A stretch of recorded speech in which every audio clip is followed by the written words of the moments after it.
There's a lot that we want to talk about. Obviously, with the number one pick, people are looking around and saying, hey, Caleb Williams makes a whole lot of sense. What do you see when you watch the tape? Yeah, he's he's different than the rest of the class. I think that was noted pretty early on in the process, even going back to 22 as his first year as a full-time starter at SC. Just a different level of instinctiveness, both within the pocket and with outside the pocket. Can make all the throws, unbelievable arm talent, knows how to throw the ball. He's not just a power thrower, can layer balls, touch, feel. And another thing that really separates him, he's not a world-class athlete. He's not a dynamic Lamar Jackson athlete. He's a really good runner, but he's got excellent feel and instincts as a runner. And whenever you watch a Kansas City Chiefs game, Mahomes isn't the best athlete on the field. He's a really good athlete for the position. He always makes the best decisions on when to run, and he's always picking up first downs because he just has that innate sixth sense that just separates him from other quarterbacks. And this guy, I think, compared to the rest of this class, just has a different instinctive ability to play the game with his arm and with his legs that really separates him from some other really talented quarterbacks we're going to talk about. When you describe that innate sense, Josh, is there a certain play that you point to where you can diagram that or maybe use it as an example for people who want to know? Because we see a lot of elite physical athletic ability, but we also see, his last season, which I think tried to catch a lot of his game off guard when you look at the opponents and how he played. Yeah, a lot of chaos that I think he brought on himself. I remember being in Hallis Hall in 2021.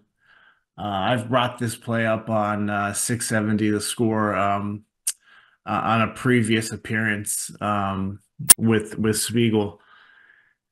There's a play they were in. It was the fourth quarter. They were playing against Kansas, and I believe it was 4th and 1, and it was a designed QB run, and he was stopped behind the line of scrimmage, but had the presence of mind. You have to see the play, and if you Google the play, you can find it.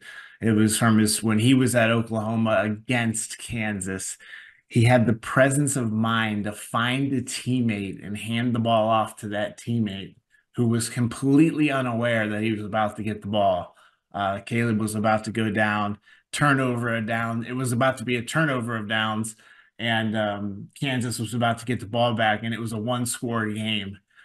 And I remember walking over to Champ Kelly's office, who obviously is the interim GM in Vegas right now, saying, "I just saw something I've never seen a quarterback do before, especially for a freshman quarterback.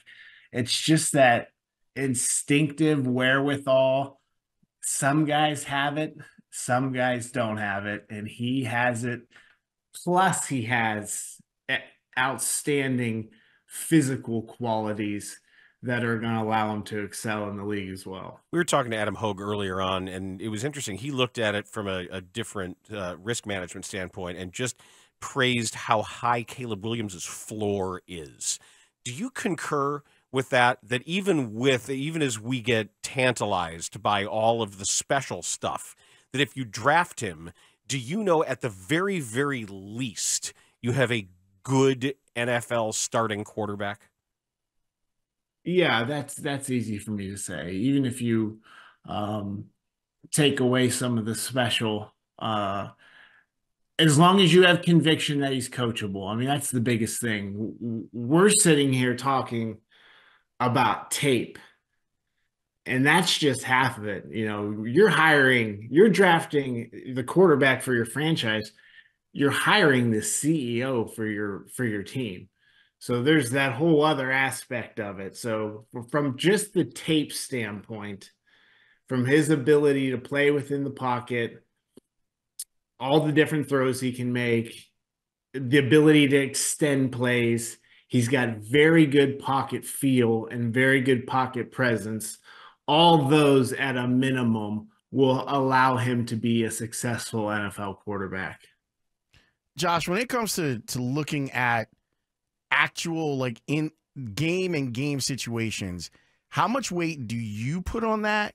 And how much weight do you, when you talk to other people in the scouting world, how much do they put on that? Here's the reason I bring it up. Drake Maye looks like what we've always thought a quarterback should look like. But in some of the biggest games that North Carolina had this year, he went away.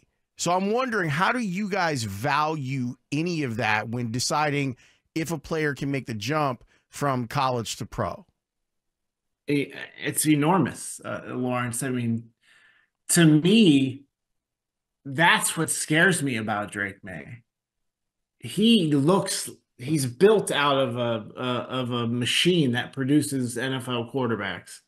There's no physical limitations. From everything I heard, he's a great guy. There's something that just seems to be missing about a guy that can just lift the other 10 guys in big moments. There's two plays that jump, like there's little things with Drake Maye that, I'll reference a play against Duke. He's in the pocket. It's a 2nd down and 10 play. He has a throw. He doesn't make the throw because some pressure gets in his face. He does a good job of using his athletic ability to get outside the pocket. He's rolling towards the sideline. There's nowhere to go with the ball. So instead of just tossing the ball away, he just runs out of bounds and takes a 3-yard sack. That is the opposite of instinctive and aware. The 4th and 20 play versus Clemson, that if we're all watching the UNC Clemson game, they're down 2 scores. Very unlikely they convert that 4th and 20. But very rarely do you see the real dudes just heave the ball out of bounds and then just have that look on his face. I don't want to kill him too much because he is extremely talented.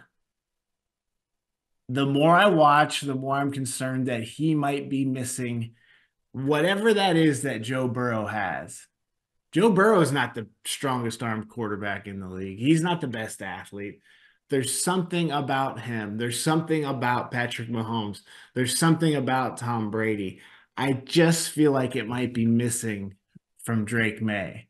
I could be wrong on that because, again, I'm studying film from Northbrook, Illinois. I don't have the luxury of spending time in Chapel Hill talking to coaches. Coaches may have explanations for these things that I'm talking about.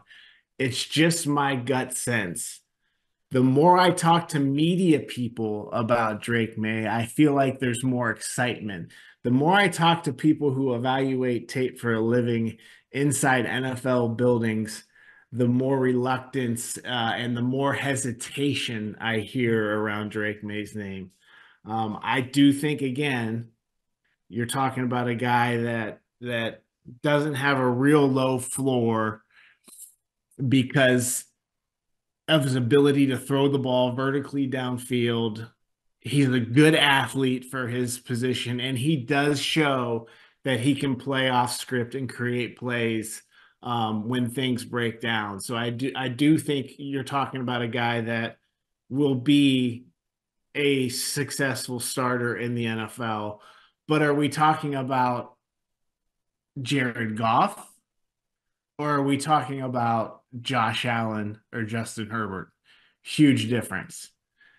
He's going to fall somewhere in there. I tend to lean towards the lower part of that from just what I've seen on tape and on TV. Yeah, I think that's the concern when it comes to Drake Maye, Josh, is Mac Brown can sell ice to somebody living in the Northern Territories. He's that kind of PR savvy coach, and he's always going to promote his players. that doesn't surprise me that if people talk to him, they're going to fall more in love with him. But it's funny because in being familiar with Mac, Josh, I'm also a person who watched Patrick Mahomes play in high school. And a lot of that was being chalked up to him fixing broken plays. And that was something that we had heard said about a lot of players in college, too. That was Manziel's bread and butter, as you know. But then the flip side of that, too, is the fact that that's how you get a lot of explosive plays. So it's trying to balance all those pieces and figuring out what's going to be the most likely scenario. Is that how you try to make it happen in the NFL? Like, how do you transfer those intangibles that we discussed to the NFL level, seeing what you see in colleges? Yeah, they have to be able to play on time within the system. That is first and foremost. And that's what obviously Caleb's going to have to prove to people, that he is coachable. And for whatever reason, he decided to turn it into 1-on-11 football this year. All these guys have to be able to pre-snap understand what they're seeing, post-snap be able to functionally decipher the information they're getting. This is where Mitch really struggled. And then be able to get the ball to the open receiver at all points of the game, all quarters of the game. It's not always the defense is going to win. And when the defense wins and the X's and O's break down, now you need a quarterback who can go above the X's and O's, get outside the pocket, hang in the pocket, and make those special plays. So there's that balance. And when we're talking about the best to do it in the league right now in Kansas City, that's why he's so special, because it's on time, it's on time, it's on time. And then when it has to be, it's not there, I got to create it, he can go create it. A lot of these other quarterbacks in our league, I'll use Jalen Hurts as an example, who can create on his own and make special plays off rhythm and off script. Sometimes it's too much. And when it's too much, it leads to a lot of inconsistent football. So there's that balance there, to answer your question, of, you know, they have to be trained to play on time and within the system, or they're going to drive the coach nuts. And it's going to be too much about them trying to create on their own. And that leads to a lot of up and down football. Deshaun Watson had a lot of issues with that early on in Houston. You would get these crazy 400-yard production games where, like, oh my God, he's unstoppable. And then the very next week it would be 180 yards and they would struggle to move the ball because he wasn't able to create on his own consistently throughout the game. So it's that balance there. And the special ones, they know when it's their turn to create the play on their own. Josh, I talked with a college guy and a pro personnel guy, and they each talked to me about Caleb Williams. And they both said, not a bad guy, but maybe some gray flags on him. One, have you heard the same thing? Two, what's relevant to an NFL front office when trying to figure out football character for a player? Especially for that position, leader of men, this more so than any other position on the field, those 10 guys have to respect the hell out of him. And he has to be the hardest worker on that side of the ball. And if that is not the case, those aren't gray flags. Those are red flags. That will bleed down. So that is the work that is being done right now by not only the Chicago Bears, but the rest of the league that's looking at possibly, you know, that could take this guy this high in the draft. He has to have an obsession for football. And those are the things that you need to find out, because if he just likes it, if he's just punching the clock, if he's just a 9-to-5 guy, that's going to be a major issue. He's got to be obsessed with it. It's got to be about winning Super Bowls. It's not about Pro Bowls. It's about winning Super Bowls. And the special guys in our league have that special competitiveness about them. A term that I really like that I heard about Caleb Williams who's been around him several times at several different USC practices, is he has athletic arrogance, and I like that. He knows he's really, really good. That part of it in between the lines, that is a must. Now, it's got to carry over to inside the building during the week, because if the other 10 players don't see him working as hard as he needs to be working, that'll spill down, and that will prohibit him from reaching not only his ceiling, from the team from reaching his ceiling. So he's got to be a special worker. Obviously, he's got to be intelligent. He's got to be a great teammate. Selfishness to a degree, and like I mentioned, that athletic arrogance is very important, because he knows he's good. He knows he's great, and that is extremely important when you step out on between the lines. Nowadays, there's a whole nother level of research going on right now, because these guys are getting paid money right now. So what are these guys doing with this money? Like, some of these quarterbacks are making $4, $5, $6 million a year. There's forensic accounting research that needs to be done. Wow. What kind of habits are these guys getting into early on that could lead to major pitfalls in cities, in these huge cities they're about to go to, where they're going to be given carte blanche, anything they want, anywhere they go, off the field discipline, all that stuff. And so that's why it's not just your Chicago Bears scouting staff that's looking into Caleb Williams right now. I promise you, there's companies outside of the Chicago Bears that they have hired to make sure they know everything about this kid, his family, who's around him, who's going to be living with him when he's in Chicago. Those are major, major, major issues. Not only Caleb, but for Drake, for JJ McCarthy, for Michael Penix, for Jaden Daniels, for all of them. So it's not just, like I said, 10 minutes early in this interview, it's not just the film. There's a lot more to it, especially when you're talking about this position, because it's the CEO of your building. Speaking of Penix, I had a pretty interesting scouting exercise that was placed in front of me. And I'd been debating, my son and I had been debating the Penix throwing motion for a while. So he's like, do me a favor, watch this. And he put together a supercut of Penix where they flipped the negative. And it was Penix as a right-handed thrower.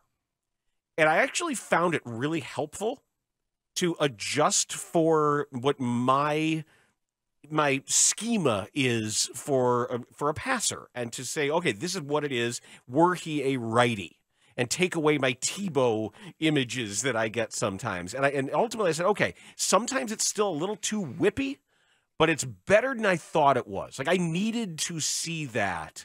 I know that when you talk about red flags, I know he's overaged, and I know hurt, and hurt, and 2 ACLs and shoulder and all that. But there's definitely an NFL passer there, no? Yes. He is good. He reminds me of Tua, with that left-handed, not only that left-handed motion, but his game is defined more on timing and rhythm and accuracy than it is on athleticism and creative playmaking. 2020, I think it was COVID year, best game I ever saw him play. Sitting in my office, Haugh. You guys remember Jay Rogers, our former defensive line coach, former Indiana quarterback. He comes rolling into my room and in my office. Are you watching this? And we're watching Indiana play Ohio State neck and neck. I believe the game was 42-35. He throws close to 500 yards. This is the year Ohio State went to the national championship and lost to Alabama. 5 TDs, interception, noisy pockets, and he is making throws down the field. And then it kind of, the injuries kind of derailed his career. set him back a little bit at Washington. Watching him play this year, very, very talented team on the offensive side of the ball. They protected well, especially in their Pac-12 games against the level of rushers they were facing. Outstanding complement of receivers that will all be playing on Sunday, some high-end receivers. So it can look a little 7-on-7 at times. And some explosive games from him that were really impressive. I really wanted to see Texas. It reminded me of really wanting to see Stroud play against Georgia last year. And the way he played against Texas, you take away the durability and the injury part, because that is obviously a concern. And now it's going to be, a bigger wart that he's going to be playing in more congestion and getting hit more and all that. Take that out of consideration. He can play NFL football. He can see the field. He can make very quick decisions when he's going to come off his first read. He did some really good things under pressure versus Texas, where he was able to quickly reset his feet, come across the other side of the field, and fire the ball accurately down the field. He can throw on time. The one thing that he isn't compared to the rest of these guys, he's not as stiff. He's not slow. They even used him in a handful of those QB design runs against Texas. He's just not a high-end athlete, and he's got a lot of injury history. It's going to scare a lot of teams. But there are quarterbacks that are not as good as throwers, did not have as productive as careers that went in the first round in the NFL draft. I was really impressed by how he played, especially in that Texas game. I know the durability stuff's going to knock him down a little bit, and it should, because he's got kind of a skinny, smaller frame, 2 major knee surgeries, 2 major shoulder surgeries. But he's a football player, and he can throw the ball. Josh, the more I watch Jaden Daniels, the more impressed I am. And I don't know if it's a product of him having so many starts, but then you look at the way that he's built up and you go, can he sustain over a 10-year NFL career? Well, what does the tape tell you? So the tape, yes. And I told you this story on when we did the show over there at NBC. I saw him as a third-year junior at ASU. He's 185 pounds. And I said, no way. No way when I went onto the practice field would he be able to sustain, especially knowing the style of football he's going to have to play, because it's arm and legs with him. He's built his body up to over 200. He's one of these guys that doesn't take hits he doesn't get hit hard a lot. Some guys just get hit hard, regardless of how big or small they are. I still have concerns about holding up durability wise. But the guy can push the ball down the field. He can throw it. I don't think he's like high-end instinctive like Lamar Jackson was, but that's the comp you're going to get because of the electric speed. I mean, it's instant speed. He sees a little crease. He's full speed in 5 yards, and he's ripping off chunk play after chunk play. I thought he really improved his play from the pocket. Probably you would say, in as far as like processing, decision making, probably more on the average plane, not a red flag by any means, not a high end strength. He's going to get drafted in the first round. The number of quarterbacks who are excelling in our league with their legs and their arms continues to grow. I personally think a lot of that's the way the game's being legislated and the way these guys are being protected. And so I do think, he's got the ability. He's got the time on task. He's another guy, Laurence, though. I remember when they were describing him to me at Arizona State, a little bit of mama's boy. Mom's a helicopter mom. I don't know that I heard a leader of men. I don't know if I heard he's going to grab you by the neck when stuff starts going sideways and you need someone to take charge of the huddle. I don't know if he has that. That's the question teams are going to have to answer from a physical standpoint. The way he throws it and the way he runs it, he's going to go in the first round. And I think you told me that day you thought he was going to go in the top 10. And looking at the teams that need quarterbacks, I tend to agree with you the way the draft slot is unveiled itself. Enough of all this exciting offensive talk. The Bears have the 9th pick. I think that they take an edge rusher here. Am I crazy? Look, Dan is looking at me like I'm crazy. In this draft? I don't think the receivers are going to be available. The good ones?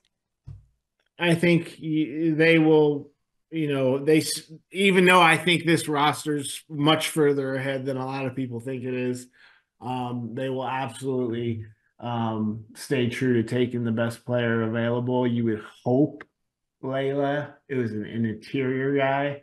I don't think it's a real strong year for interior rushers. There's going to be some good edge rushers right there that between 8 and 12. The Alabama kid's best football is ahead of him. Dallas Turner. He's got some stuff that makes you like, whoa, you just wish you saw it a little more often. The UCLA kid's going to come down to the medical. He had to take 2 years off because of a medical deal with his neck, but he's got some special rush to him. Him and Sweat would be two. They're probably a little bit more similar in that they have the ability to be complete players. They're big, strong guys, not necessarily one super edgy, speedy guy, but they would complement each other pretty nicely. Obviously, they're going to need a receiver. If Brock Bowers were to fall down to 9, that tight end position would be a very nice luxury for them. You can always add an offensive lineman. The Bears are going to be in good shape. They'll be a good player there at 9. Who, if you had to take one of the two, would you take between Bo Nix and J.J. McCarthy? Oh, J.J. McCarthy. Why? J.J. McCarthy's got something special about him. I don't think from a physical skill set there's anything Bo Nix that has over J.J. McCarthy. I think a lot of Bo Nix's production is a result of two things: a lot of time on task, playing in a wide open spread offense, playing in an unconventional offense up in Eugene that is just going to produce a lot of numbers regardless of who's playing quarterback. J.J. McCarthy has some special stuff between his ears. That dude, when you need to have it, he's going to get it to you. He has not lost a game as a starter at Michigan. Anytime they had to have a play, he made it. There's some stuff on tape you don't like. He does not have a big arm. He's got just enough size. He's got outstanding mobility. That is a leader of men. That is a guy people follow. And there is something to be said for that. There is something to be said for that. I think he has just enough of all the throwing skill set, running skill set to allow him to be a starting NFL quarterback. And those intangibles, those things when you're always like, why did that guy fall? Trust me, J.J. McCarthy, there is something to that dude that you just can't teach. He's a very interesting person. What he just did at Michigan's outstanding. The thing that bothers me most about the way he throws the ball, it's all one speed. He does not layer balls in. Everything's one speed. It's the same velocity. He's going to have to really work on that. As the windows get tighter and you got to drop balls into smaller windows. But if I'm betting on one of those two quarterbacks, that's not even close for me.